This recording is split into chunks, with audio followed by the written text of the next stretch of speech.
Hola, ¿qué tal? Bienvenidos todos a un episodio más de Cuéntame Más, este programa quincenal aquí en Libreta Negra MX, en donde pues charlamos con diversos invitados que nos cuentan sobre su trabajo en temas como patrimonio, historia, arqueología, etcétera. Bienvenidos. Los invitamos a que nos sigan en nuestras redes sociales. Estamos como Libreta Negra MX. Y también nos pueden apoyar para que continuemos con nuestras labores a través de Ko-fi o de PayPal. Y bueno, yo soy su anfitrión, Daniel Salinas Córdoba, y hoy nos acompaña un gran amigo y ya pasado también colaborador en Libreta Negra MX, Mario Fuentes Cid, que él es historiador, licenciado en Historia por la ENA, la Escuela Nacional de Antropología e Historia en México, que él ha estudiado mucho de el armamento empleado en la conquista española de Mesoamérica, ¿no? Y actualmente se encuentra estudiando la maestría en Historia y Etnohistoria, también en la ENA, y él se describe como tuitero de tiempo completo también. Entonces, bienvenido, Mario. Un gusto tenerte con nosotros. ¿Qué onda, Daniel? Veo que dice Omar, pero no. Acabo de ver. Daniel, no, pues gracias de nuevo aquí, ¿no? Devolviendo de la entrevista, ¿no? Porque ya tú ya fuiste mi entrevistado hace bastantes meses, el año pasado, creo, incluso, ¿no? O sea, Creo que fue en febrero, ¿no? Sí fue este año, pero a principios. pues ya hace bastantitos meses y un Sí. gusto, ¿no? Siempre, a mí me encanta, ¿no? Comenzar estos temas en modo divulgación y pues sí, aquí estoy. Perfecto, ¿no? Sí, pues un gusto tenerte de nuevo por acá en Libreta Negra. Y bueno, empecemos, siempre me gusta empezar, que cuéntanos un poco sobre ti, ¿no? ¿Cómo es que te involucraste con estos estudios de la guerra, del armamento mesoamericano, en el posclásico, en la conquista? ¿Cuál ha sido tu camino para, pues, estar estudiando lo que estás estudiando y haciendo lo que estás haciendo? Pues creo que todo tema de investigación se va construyendo, ¿no? A lo largo de la formación académica de uno. Fíjate que yo, esto lo he contado en Twitter, lo he contado en Twitter algunas veces. Yo entré a historia por una serie de lecturas sobre los anarquistas mexicanos del siglo XIX, ¿no? Entonces esos anarquistas pues tenían eh, relación o algunos eran nahuas en la parte de Chalco, del Valle de México, y entonces encontré algunos documentos y me llamó mucho la atención, ¿no? Me di cuenta que yo en ese momento pues no estudiaba, me di cuenta que yo leía prácticamente todo lo que leía era historia, entonces quise entrar a historia y entré a la ENA, una escuela que ya conocía, porque había desertado de lingüística ya ahí hacía algunos años, y adentro de la licenciatura pues me encontré con lo que normalmente uno se encuentra como estudiante de historia, que es la ampliación voy a decirlo así, de se abren un montón de ventanas de posibilidades con respecto a lo que es la historia que uno no concibe o no conoce, ¿no? Uno viene con una idea muy tradicional de lo que es la historia, y una de estas cosas que me atrapó pues fue la historiografía, el estudio de la historia. La historiografía es, para decirlo rápido y mal, es el estudio de la historia o la historia de la historia, ¿no? O también Ujú, dicen la escritura de la historia. ujú. Y en la ENA, en historia, hay una corriente muy fuerte sobre estar repensando la conquista. Entonces, el principio, yo digo que es la novatada a todos los estudiantes que entramos allí, Ujú, nos dan a leer La visión de los vencidos, ¿no? Que es ujú, un texto clásico, un texto básico que se lee muchísimo en las escuelas. Y ujú, pues yo ya lo había leído, entonces como un texto además que despierta mucha pasión, despierta mucha emoción, porque es un texto con una gran carga emocional, ¿no? Entonces ujú. debatimos, a ver qué les parece el texto. No, pues un texto padrísimo. Alguno que otro decía, no, pues yo entré por ese texto a estudiar historia. Eh, y luego al día siguiente a la semana siguiente nos dejan leer otro texto de un profesor que fue de los fundadores de historia, de la licenciatura me refiero, de la ENA, que se llama Guy Rosat, ¿no? Y entonces este texto se llama Indios Reales o Indios Imaginarios en las Crónicas de Conquista, y es un análisis historiográfico del texto de León Portilla, ¿no? Bueno, del Ujú, texto que editó León Portilla. ujú. Entonces, pues es una revelación porque va paso por paso desmontando la, los orígenes narrativos de los presagios que están en la visión de los vencidos. Entonces, pues va mostrando cómo son narrativas de origen medieval, ¿no? Entonces va mostrando los referentes que tomaron los frailes y después sus informantes nahuas. Y entonces es como, órale, o sea, qué es la historia, ¿no? O sea, y qué es, y queda uno así como muy en shock, ¿no? Entonces eso me conmovió profundamente, sí me generó un impacto y, y entonces, no de manera inmediata, pero sí poco a poco fui virando mis intereses hacia temas del siglo XVI, ¿no?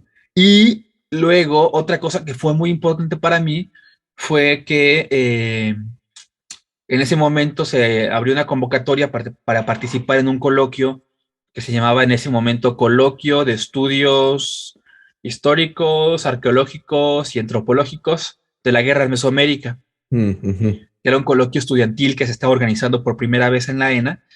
Y pues yo todo emocionado mandé una propuesta de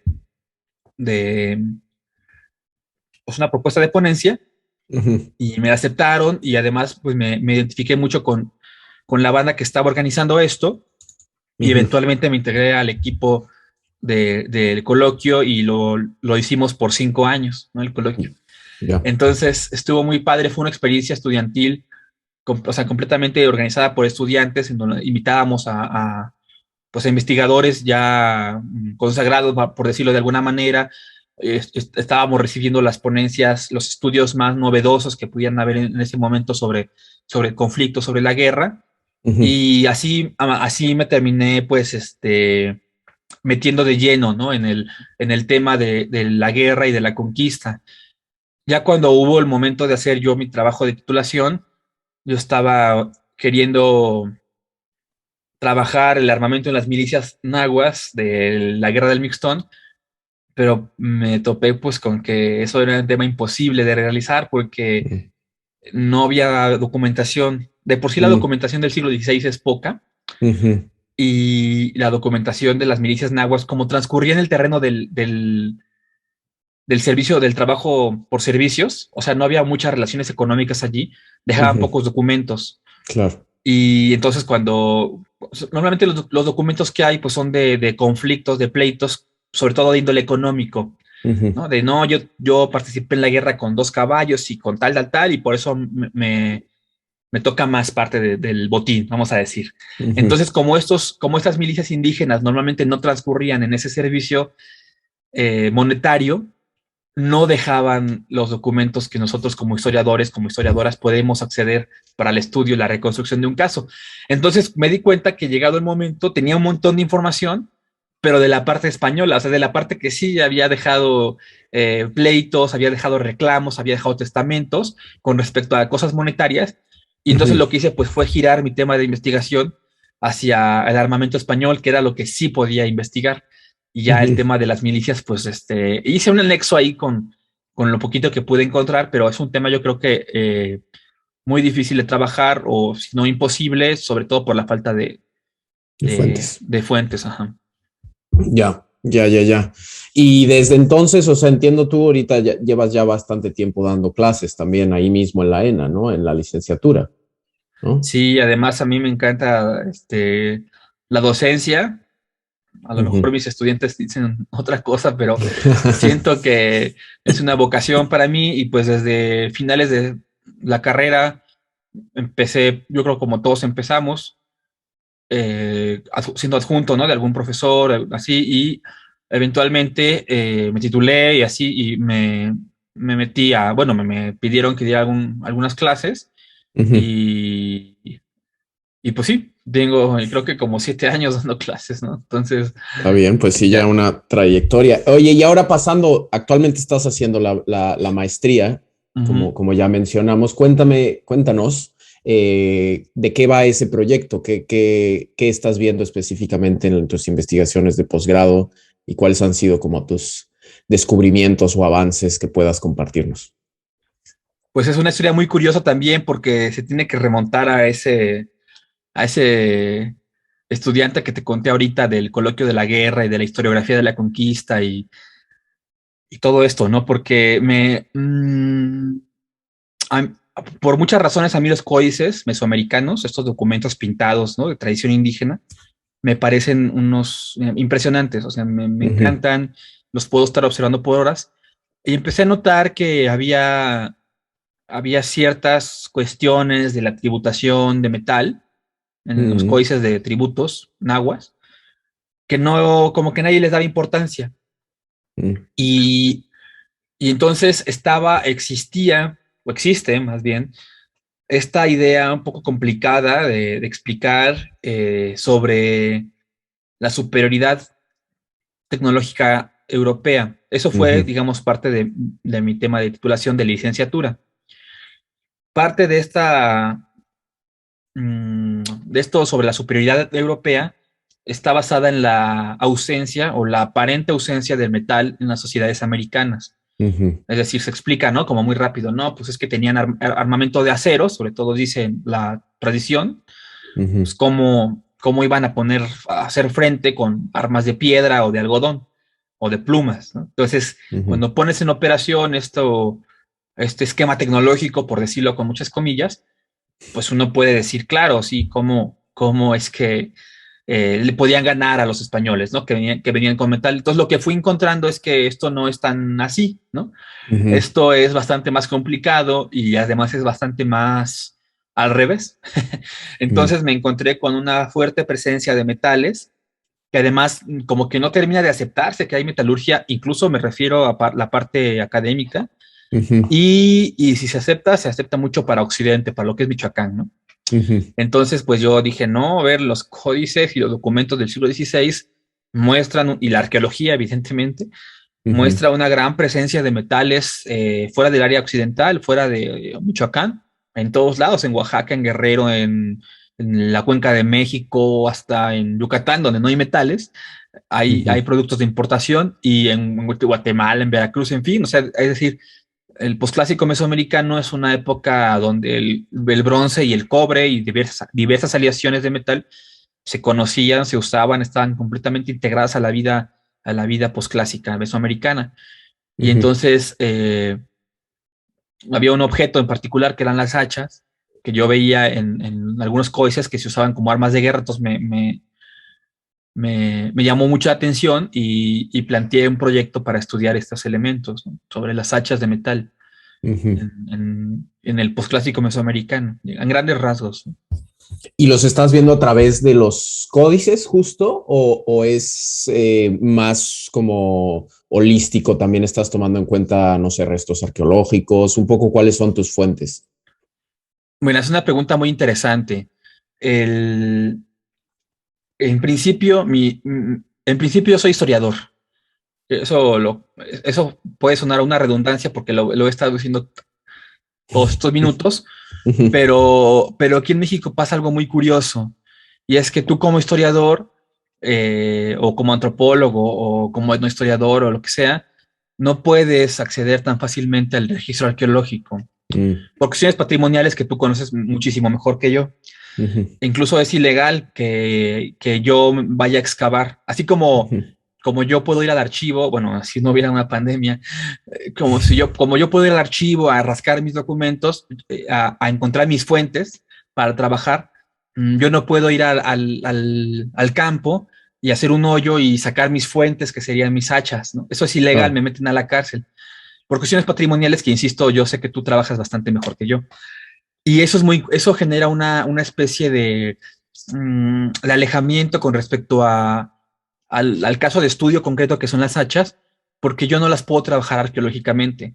O sea, Ujú, por más que yo quisiera, yo demostrara que puedo, no puedo, porque ujú, yo no soy arqueólogo. Entonces, además que, desde luego, conforme a la formación de arqueología, de historia, yo no tengo la capacitación para hacer análisis de materiales, para microscopía, digamos, eso no nos enseñan en historia. claro, Entonces claro, sí. tampoco, ni legalmente, ni historiográficamente, ni técnicamente puedo Ujú, aproximarme a las hachas de arqueológicas, aunque ujú, las hachas están allí, ¿no? Ahí están en los ujú, museos, ahí están en las bodegas de Lina. Y entonces esto es muy interesante porque no me permite hacer un estudio tan completo como es que se debería. Digamos, hay formas de resolverlo, pero en principio yo me focalizo en los códices. Ujú, Eso sí lo puedo hacer. claro. Y, y obviamente yo particularmente estoy estudiando el Mendoza, pero hay muchísima más información que me puede ayudar, que me es complementaria, que me es auxiliar en otros códices coloniales y prehispánicos que utilizo como fuentes complementarias, digámoslo. A mí el término fuente me parece un poco incómodo, pero también documentación colonial, o sea, documentación tradicional, digamos. En archivo Ujú, hay muy, muy poco. Y además ahorita es un poco difícil acceder o bastante difícil acceder al archivo, sí, pero sí, si yo me quedara con la información de archivo, pues me quedo nuevamente sin tema, ¿no? sí. Entonces, pues tengo que hacer, como dices tú, para este trabajo holístico, para este trabajo integral, complementarlo o tomar nuevas fuentes como los códices, la iconografía Ujú. y un poco la arqueología, pero sobre todo a través de publicaciones. Yo lo estudio Claro, de así. lo ya publicado, ¿no? Me imagino sí hay, yo desconozco, pero sí hay estudios arqueológicos, o sea, literatura sobre la producción y uso de metales en Mesoamérica, desde la arqueología, digamos, ¿no? Sí, pero relativamente muy poco. Ujú, O sea, hay como dos o tres grandes publicaciones que son como las de referencias ujú, y de allí hay algunos artículos muy interesantes de estudios puntuales sobre hallazgos puntuales y ya. De hecho, llegó un ya. momento hace unos 3 4 años que llegué a tener en mi biblioteca todos los artículos que existían publicados sobre metalurgia Ujú, porque realmente son muy pocos. Entonces, ujú, ujú. ahorita ya han publicado algunas cosas más, pero lo que quiero decir es que pues, de un tema que alguien pueda tener todo lo publicado en una carpeta, Sí, es poco. O sea, es no, muy poco, ¿no? es un nicho, ¿no? Un tema muy, muy nicho dentro de los estudios. Exacto. Ok, ok. Y ahora pasando un poco, o sea, justo de esto que nos comentabas, ¿no? De cómo existe esta idea generalizada, este mito, ¿no? De la superioridad que los españoles, los europeos, porque no solo es en Mesoamérica, es algo que en todo el continente, toda la colonización y conquista de América, siempre se ve este como mito de no, los europeos tenían una superioridad técnica porque ellos tenían acero, tenían armas de metal acero que es más duro que la piedra y no. Eh, y nada más se ve mucho a la metalurgia precolonial como muy ligada a la orfebrería, ¿no? No tanto en estos usos tecnológicos militares. O sea, ¿por qué crees que se importante, por un lado, estudiar, enseñar y divulgar respecto a pues ese falso mito y cuáles crees que son las mejores formas de hacerlo? Porque yo creo que es algo muy arraigado esta idea que se tiene de este eh, mito. ¿Qué opinas al respecto? ¿Cómo se pueden cambiar tanto, sí, por la investigación, pero más ya en cuestiones educativas y de divulgación? ¿Cuál es tu opinión?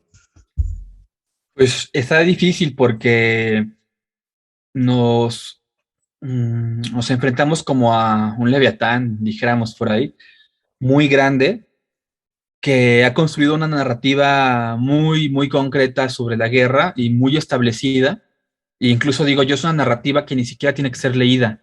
Alguna vez mencioné el ejemplo de los murales durante Mm, este periodo postrevolucionario, como un momento en que un porcentaje importante de la población era analfabeta, pero a partir de los murales se comunicaba con gran patetismo, vamos a decirlo, con gran mm, emoción, con gran fuerza, un mensaje muy contundente que es este que me invitas a reseñar, ¿no? Y, o sea, tú ve ahí el tormento de Cuauhtémoc, ve cualquier imagen de la conquista y está plasmada esta idea muy, muy fuerte de la superioridad tecnológica. Y insisto, es un mensaje muy fuerte que sin ujú, tener que saber leer, o sea, es impresionante, no sé si me estoy dando a entender, sin tener que saber leer, es un mensaje que te llega directo, te entra por los ojos y ujú, queda muy, muy arraigado en la cultura popular. Entonces ujú, es un problema que va más allá de las escuelas, o sea, está en las escuelas, pero ujú, trasciende y se puede ver, yo digo, hasta en videojuegos, por ejemplo. ujú. En Age of Empires, pues es como la versión millennial, ¿no? De la visión de los vencidos.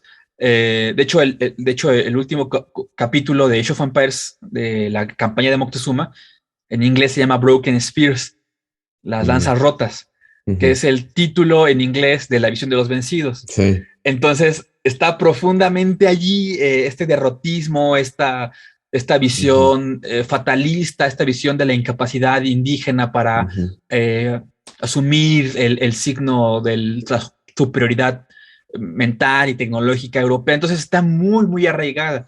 ¿Cómo se puede cambiar? Pues con más estudios, pero además con más divulgación. O sea, yo siempre he dicho esto también, ¿no? La divulgación es fundamental, pero la divulgación se hace basada en estudios de otras personas. Entonces, puede sonar un poco o bastante y no es lo que quiero decir, los divulgadores o las divulgadoras dependen de los investigadores y al final, digamos, muy investigador centrado. No quiero, o sea, no quiero como que sonar así como en ese sentido altanero, pero al final, pues la gente que hace divulgación, pues no se inventa las cosas, o sea, las hace de manera profesional, retomando las investigaciones ya realizadas y pues solo se va a divulgar si hay investigación. Si no hay investigación, entonces pues va a ser bastante difícil que podamos empezar a cambiar este paradigma sobre la guerra, que además yo pienso que es un paradigma que parte de un racismo, de un racismo muy arraigado de pensar y de un desprecio, si quieres usar otra palabra, muy fuerte hacia pensar que la mentalidad indígena prehispánica después es sencilla, es primitiva, es supersticiosa, y además forzar como las líneas evolutivas del desarrollo tecnológico y decir, no, claro, es que hay una tecnología superior y una tecnología inferior. Y entonces, como que eso es muy fuerte para deshacer, porque además con respecto al metal, nos enfrentamos a paradigmas arqueológicos muy, muy tradicionales y que escapan a la arqueología mexicana. Insisto, tú sabrás mejor que yo que una de las primeras grandes clasificaciones de la historia basada en arqueología es esta idea de la edad de piedra, edad de bronce y edad de hierro. Es de las grandes clasificaciones que, insisto, trascienden al mundo mesoamericano, trascienden a la arqueología mexicana.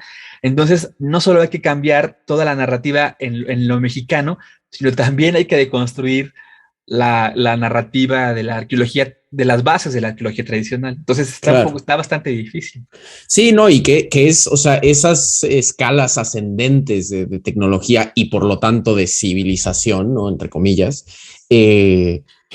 están sí basadas muy en estudios, pues ya que tienen siglos, pero en Europa, ¿no? O sea, ese es el caso europeo y ya los estudios más recientes también han probado que hubo un enorme periodo en el que no era como de que, bueno, ya somos mejores porque ya trabajamos el bronce y olvidamos las herramientas de piedra.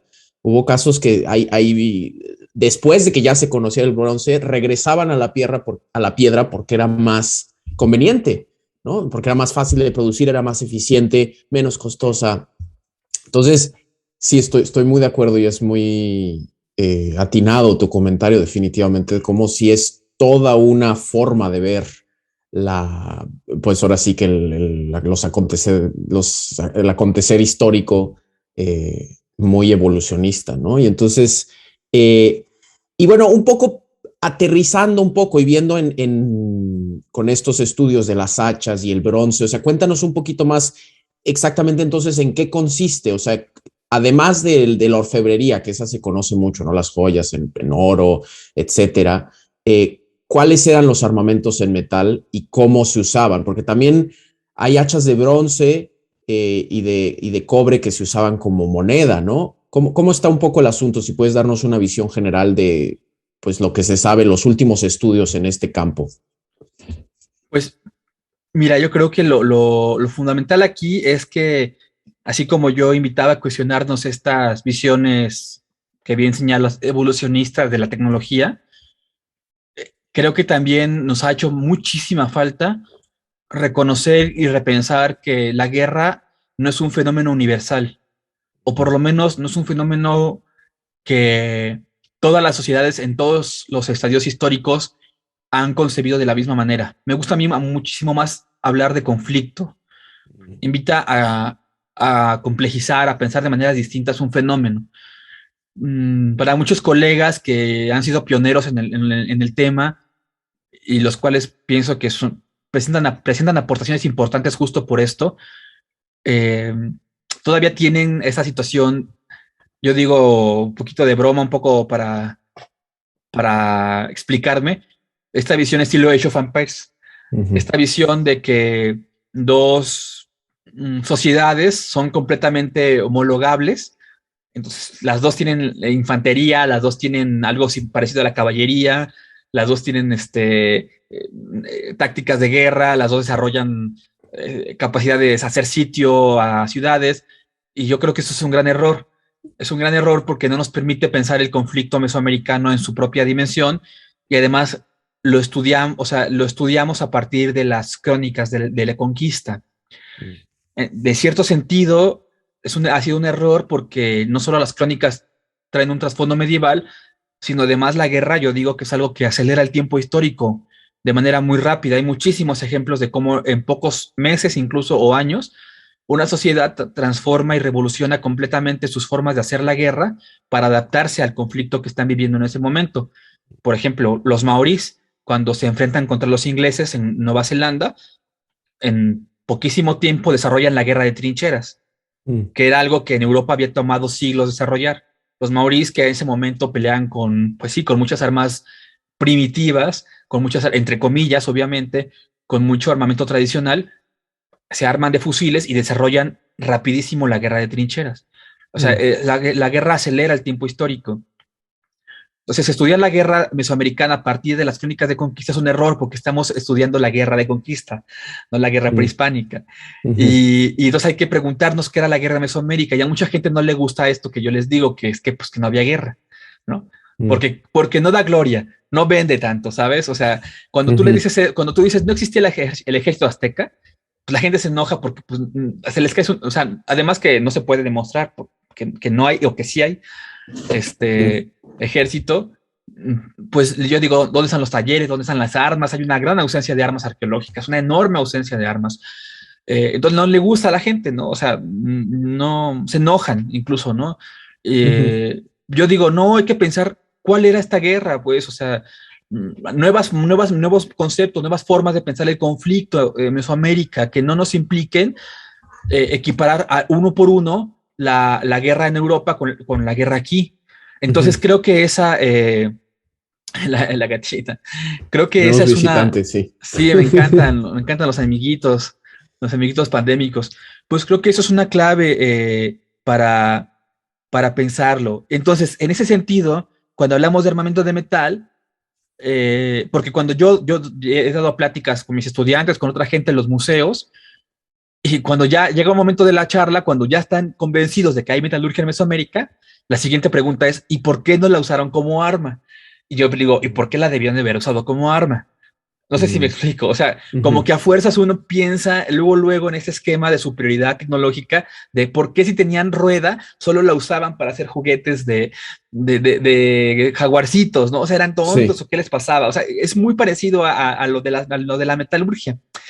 Y entonces yo les digo, pues es que sí había armas, pero a lo mejor estaban en un esquema completamente ritualizado, ¿sabes? Entonces, y además son muy pequeñas las hachas, cuando las ves son realmente muy pequeñas. Sí. Y la información en códices nos indica que se usaban sobre todo para decapitar a la gente, como ritualmente, obviamente. Y al parecer hay una especie de relación dual, que todavía no profundizo, entre el pedernal para el corazón y la cabeza, el hacha para la cabeza. Muy interesante. Insisto, todavía no profundizo mucho en esto, pero van como muy de la mano. Y además, pues obviamente no se limitaba la producción para armas de guerra, que además son armas de alto rango, son armas que solamente las personas como muy, muy importantes, los gobernantes muy, muy importantes tenían, sino como bien tú sabes, las famosas hachas moneda. Yo pienso que son como especie de lingotes, un metal casi que en pasta, en pequeñas láminas que se puede fundir muy fácilmente, que se puede transportar muy fácilmente y que llega a muchísimos lugares. O sea, las famosas hachas monedas son un complejo de intercambio que va desde el occidente mesoamericano, desde la cuenca de México hasta Ecuador. O sea, no se limita al ámbito mesoamericano, y eso está padrísimo. Y además, una serie de herramientas que todavía estamos identificando cuáles son, que bajo el término hachas se habían clasificado. Y lo que me estoy dando cuenta es que no son hachas todas, ¿no? Hay cinceles, hay gubias, hay punzones, hay hachuelas que son completamente diferentes, hay incluso asadas, o sea, pero bajo el término hachas se habían clasificado indistintamente todas. Y lo que va indicando la tipología pues se ve muy claramente que son diferentes todas.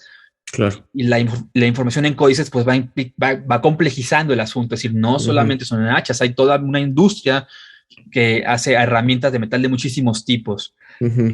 Lo que no hay, o que es muy raro, por ejemplo, son puntas de metales. Prácticamente no encontramos. Ya. Entonces, muchos de estos objetos de metal no necesariamente, o sea, me queda claro lo del uso ritual, ¿no? Que comentabas, pero entonces muchos de estos también eran herramientas prácticas, o sea, no era una herramienta bélica, sino una herramienta para construcción, para elaboración de, pues no sé, sí, muebles, etcétera, yo qué sé. O sea, eso es un poco lo que a lo que apunta esto de la diferente tipología, que antes todos los metían en el saco de, no, pues son hachas. Y ya. Exacto. Okay. Tú piensas, Daniel, que toda la leña de los templos durante el posclásico, toda la leña de los hogares mesoamericanos se cortaba con hachas. Ya. De metal. Además de metal, la mayoría de metal, porque seguía habiendo hachas de piedra, pero la mayoría eran de metal, pues salen por todos lados. Las hachas son en peso, son el material arqueológico más abundante de metal. Salen en todos lados. Tú piensas que todas las canoas que navegaban por la cuenca de México, estas imágenes que nos cuentan, ¿no? De canoas enormes que podían cargar toneladas de verdura, toneladas de leña, toneladas de flores. Todas esas canoas fueron trabajadas con herramientas de metal. Claro. Entonces, y está la información en los códices, que es lo que yo estoy estudiando.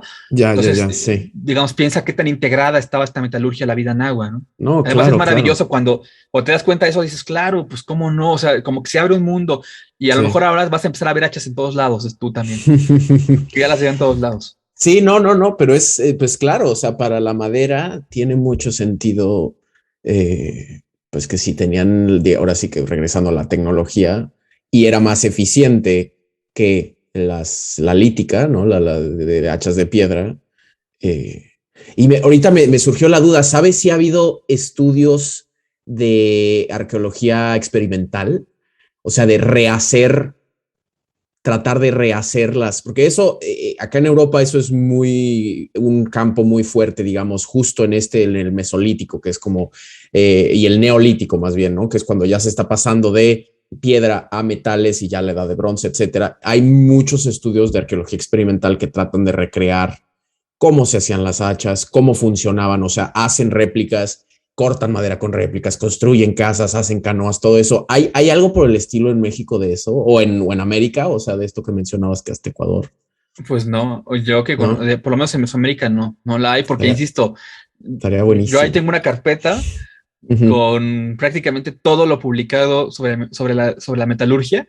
Y pues evidentemente, o sea, para empezar, yo decía, hay arqueólogas que no aceptan que hay metalurgia, o sea, a ese nivel. Y luego el gran público, pues tampoco conoce. Claro. Entonces, o sea, imagínate, y todos los que sí aceptan o dicen, sí hay por ahí, pero son monedas, son de uso ritual.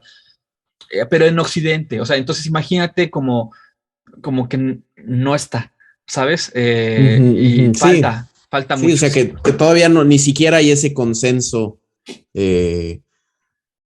Entonces, sí, realmente va, digamos, empezando, pues con estos estudios, todavía hay, digamos, a mucha gente que convencer, ¿no? Por ponerlo de una forma. Pero bueno, eso creo que le da inclusive lo que mencionabas hace rato, ¿no? Le da más peso a la importancia de estas investigaciones, ¿no? No, es realmente sí muy interesante este tema y del cual sí yo no conozco mucho más allá de generalidades, pero es muy interesante sí ver las complejidades, ¿no? Pero ahora, pasando a otra cosa que quería comentar, porque pues no podemos evitarlo. Este año, 2021, en agosto, 13 de agosto, se conmemoraron los 500 años de la caída de México Tenochtitlán ante los ejércitos españoles indígenas, ¿no? De Cortés y sus aliados. ¿Qué opinas, no? Tuvimos el Templo Mayor, la maqueta del Templo Mayor en el Zócalo, hubo mucha fanfarra y se publicaron un montón de libros, salieron muchos programas de televisión. ¿Qué opinas al respecto? Pues mira, es una pregunta que siempre vamos a tener que estar platicando, ¿verdad? Y a mí me interpela, pues, por mis temas de investigación. Hablé con Wendy y con Omar poquito más a profundidad de esto específicamente en agosto. Eso es como de por si quieren ir a echarse un clavado al canal de Libreta Negra, al podcast, ahí está en agosto mi opinión más in extenso. Pues pienso que fue una oportunidad perdida. Porque dices tú, se publicaron libros, no creo que tantos libros. Y honestamente hubo mucha gente que aprovechó como para publicar y vender. Y cosas que vienen, o sea, cosas que no son, que se presentan como novedad, pero que realmente no son novedades, ¿no? Incluso hay compilaciones por ahí de libros pues que solamente están como reflotando artículos antiguos. O sea, no está mal, pero lo que quiero decir es que hay poca novedad. Mira, por ejemplo, eso lo digo con el máximo respeto. Hubo un premio especial para tesis sobre la conquista de Lina este año. Y de las 3 tesis que ganaron, o de las tesis que fueron seleccionadas, realmente ninguna trata de la conquista. Todas son temas coloniales del siglo XVI, XVII, en fin. Y yo no dudo de la calidad de esos trabajos de ninguna manera, pero lo que nos habla es que la conquista se habla mucho, pero se estudia poco. Se estudia muy, muy poco, por distintas razones. Y entonces, vuelvo a lo mismo, no les parece, público que nos escucha, no te parece, Daniel, que es muy paradójico que sobre un premio de la conquista ninguna tesis sea propiamente de la conquista. Tenía ahí un subtítulo de colonización y resistencia, pero el tema era la conquista, ¿sabes? El tema era justo la entrada, la victoria de Hernán Cortés y sus aliados, o sea, y es un tema que se trabaja realmente, realmente poco. Entonces fue una oportunidad perdida. Y además estamos viviendo un momento muy curioso. Yo pienso que tampoco se ha hecho suficiente énfasis en eso. A propósito de la maqueta, estamos viviendo un momento en la que el gobierno actual sigue montado en la narrativa tradicional, en la narrativa patria, pero ha hecho algo que ningún gobierno había hecho antes. Y esto creo que, insisto, no se ha puesto atención suficiente. Porque si esto hubiera sido bajo el prismo más clásico, el prismo de López Portillo, por ejemplo, hubiera dado una lanísima a los investigadores, a los arqueólogos, para que, y lo digo a lo mejor esto genera polémica, pues para que sustentaran lo que él quería decir. Ahora, antes, este tipo de festejos se hacían de la mano, con grandes presupuestos de por medio, conjuntamente los investigadores y el gobierno. Ahora ha pasado algo muy curioso que yo pienso que no pasa en muchísimo tiempo, que es que el gobierno quita el presupuesto, recorta el presupuesto a la investigación, pero además se sigue queriendo montar en este discurso. Entonces, acuérdate que también hubo esta polémica de la Fundación Lunar de Tenochtitlán, ¿no? Sí. Y salieron todos los arqueólogos a decir, no, pero eso es una retórica, es una falacia. Salieron a decir esto, yo pienso como una manifestación lo deberíamos tomar como la muestra más evidente de la ruptura que hay entre los intelectuales orgánicos del Estado y el Estado. Así lo deberíamos leer.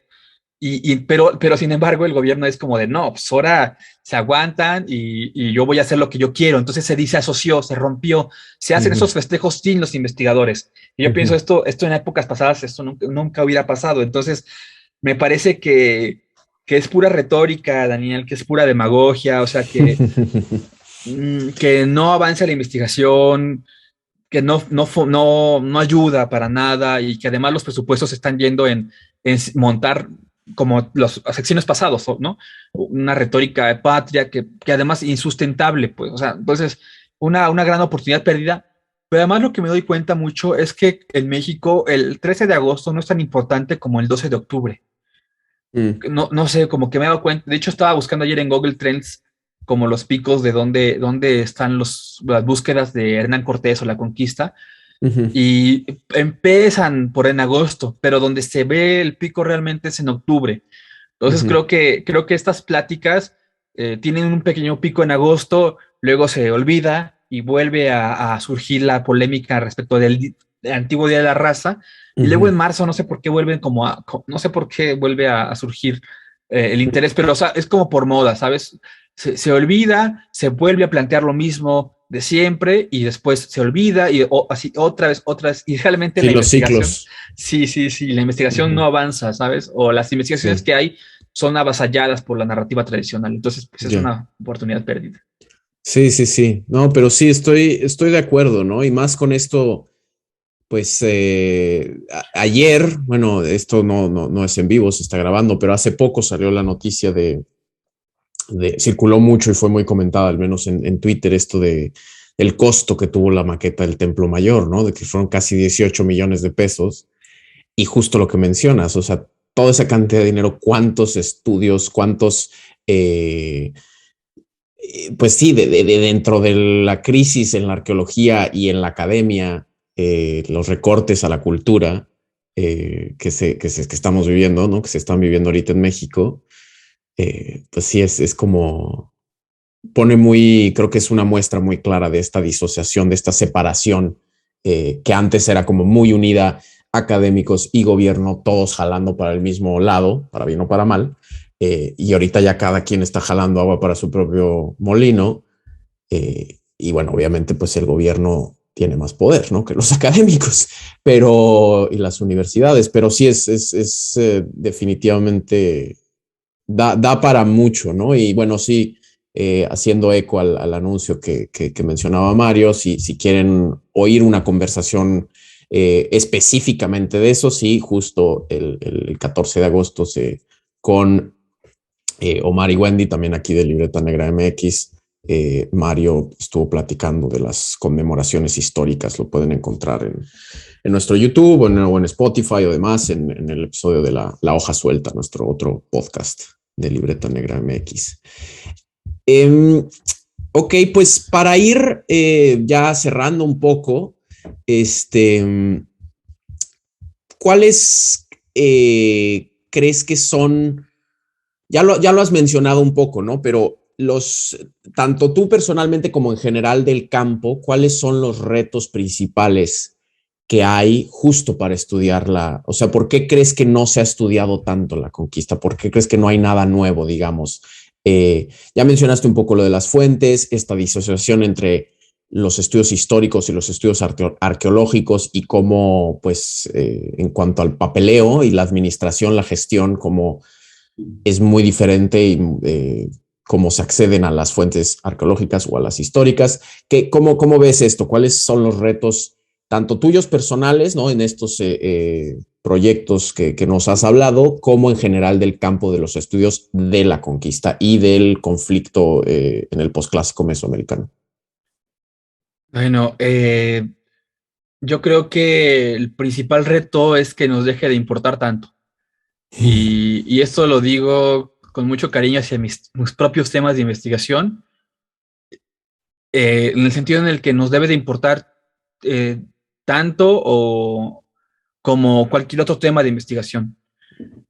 Es un tema particular porque atañe, interpela o va directamente a la construcción de la identidad mexicana. Solo por eso es importante. Pero arqueológicamente, etnohistóricamente, es un tema tan válido y tan importante como cualquier otro.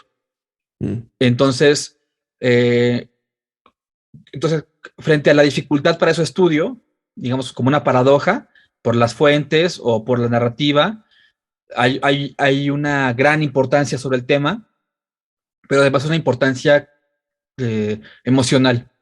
Entonces yo pienso que cuando le bajemos a la importancia emocional, vamos a poder acceder al tema de una manera más integral, ¿sabes? Porque es muy fácil agarrar la crónica de Bernal por 50ª vez y volver a plantear la nueva historia de la conquista con Bernal como base. Esto se hace todo el tiempo. Entonces, cuando, cuando aceptemos que la crónica de Bernal pues es una crónica medieval, una crónica que tiene sus asegúnes y nos hagamos otras preguntas, Vamos a ampliar el campo de investigación. Por ejemplo, yo sí estudié el armamento español, pero no lo estudié en 1519-21 porque eso es imposible, o sea, me quedo sin tema.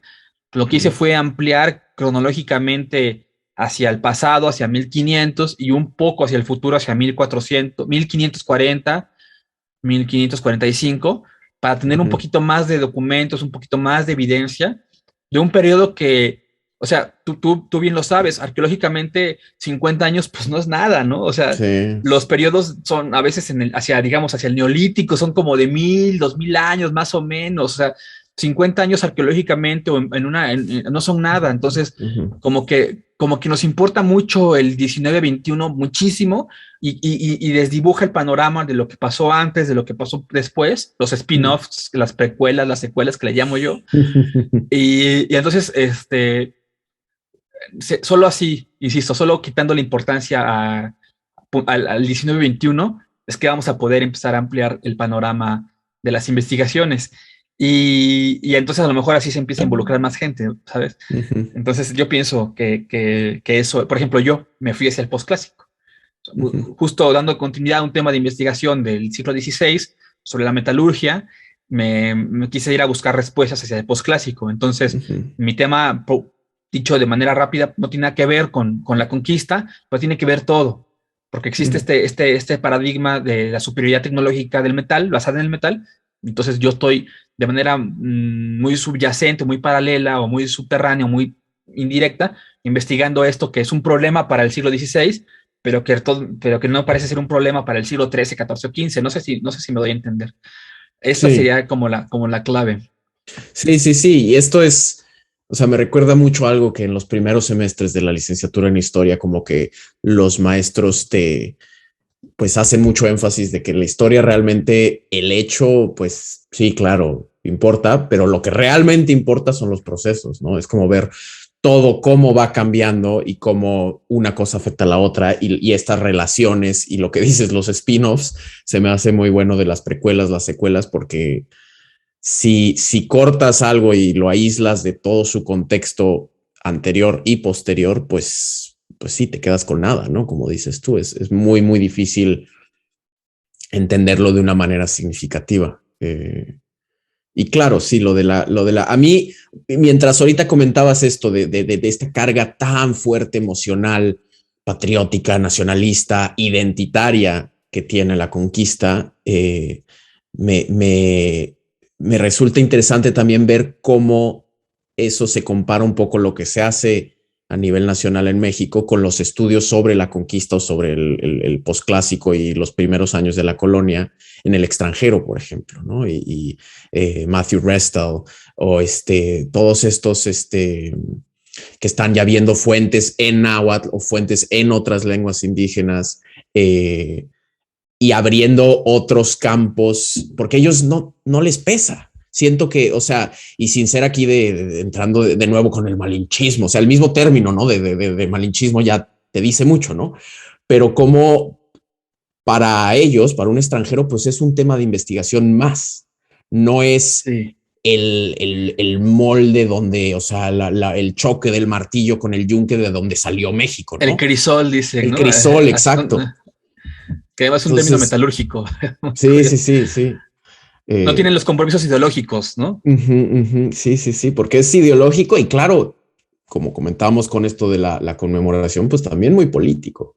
Eh, entonces sí es, pues a ver qué sucede. Y ya, pues justo hablando de qué sucede, ¿cuáles son, para cerrar, última pregunta, cuáles son un poco tus planes y tus proyectos a futuro? ¿Cómo vas en la maestría? ¿Estás a la mitad? ¿Estás, o sea, qué viene después? Estoy en tercero, ya casi para cuarto. Pues que viene después, pues ponerme a escribir, porque te comentaba hace rato detrás de cámaras que estoy en un periodo como que me cuesta un poco, bueno, me cuesta bastante escribir, pero ahí está, o sea, digamos, ahí tengo ya mis códices analizados, mis láminas, ya toda la información. Ahora hay que sentarse al gabinete a sintetizar, a analizar. Entonces, pues es lo que falta, ¿no? Terminar los capítulos de la tesis. Ya llevo algunos avances, pero definitivamente ahí falta. Ya Bien. lo anunciaré en su momento, ¿no? Sí, sí, sí, no, pues estaremos al pendiente de eso. Y pues sí, mucha suerte con la redacción, que eso a veces es sí como que lo que cuesta, ¿no? Sí, sacar, ya sentarse a escribir cuando tienes toda la información y hacer que todo sea inteligible y que tenga lógica. Sí, es un reto definitivamente. Entonces, mucha suerte con eso. Y bueno, hablando de que nos vas a avisar, etcétera, tú, como decíamos al principio, estás muy activo en Twitter, ¿no? Twitter es la mejor forma en los que nuestros escuchas pueden contactarte o seguirte la pista, ¿no? Exacto, Daniel. Sí, sí, sí. Ahí a veces No. publico memes, a veces publico mis viajes emocionales, pero de repente me doy tiempo para hacer alguna tarea de divulgación sobre esos temas. Entonces sí, ahí en Twitter creo que lo vas a enlazar, ¿no? Sí. Pondremos abajo en la descripción del episodio, tanto en YouTube o si lo están oyendo en plataformas de podcast, en Spotify, iVoox, etcétera. Ahí podrán encontrar que es @visiones, ¿no? Exacto. Con C y con Z al final. Sí. No, pues Mario, muchísimas gracias. Bueno, y se me olvida luego también, pues invitarlos de nuevo a que también nos sigan a nosotros, ¿no? Nos pueden encontrar como Libreta Negra MX en YouTube, en Twitter también estamos, en Facebook, ¿no? A mí personalmente también me pueden seguir en Instagram y Twitter como @DanielSalinas00.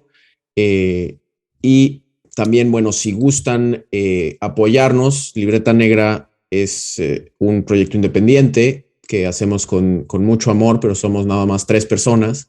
Y pues hay gastos que cubrir, ¿no? El Zoom para las entrevistas, etcétera, y pues nuestro tiempo. Entonces, si gustan apoyarnos para que podamos seguir produciendo estos contenidos, nuestros videos, nuestros podcasts, etcétera, pueden compartir nuestros contenidos, ¿no? Si este episodio les resultó interesante, compártanlo a quien crea que le interese, ¿no? Y también nos pueden apoyar con apoyos económicos a través de Ko-fi o de PayPal.